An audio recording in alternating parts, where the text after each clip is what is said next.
Healing is a warfare. चंगाई एक लड़ाई है. शैतान छोड़ के नहीं जाएगा आपके शरीर को. The devil will not leave your body. अगर आप लखनऊ हुए तो, If you are अगर आप कहें Lucknowi. हम आपसे कह रहे हैं please, Oh, we are requesting you, please.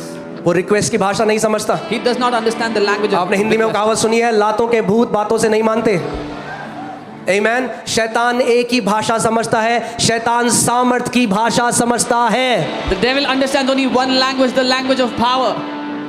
मेरी बात ध्यान से सुनो, आपको एक बात बताता हूँ. परमेश्वर जानता है कि आप उसके प्रिय पुत्र हो. God knows that you are his beloved son. आपको शैतान को बताना पड़ेगा मैं उसका बेटा हूँ. You have to tell the devil that you are his son. क्योंकि जब यीशु मसीह के सामने शैतान आया तो उसने क्या बोला? If you are the son of God. When the devil came to tempt Jesus, he said, अगर तू परमेश्वर का पुत्र है तो. और जब यीशु मसीह ने उसको हरा दिया वचन से, And when Jesus defeated him with the word, उसके बाद जब दुष्ट आत्माएं प्रकट होती थी, एक ने भी नहीं कहा if you are the son of God, उन्होंने कहा you are the son of God. then whenever demons manifested before Jesus, none of them said if अगर तू परमेश्वर का पुत्र है, बल्कि दुष्ट आत्मा कहती थी तू परमेश्वर का पुत्र है.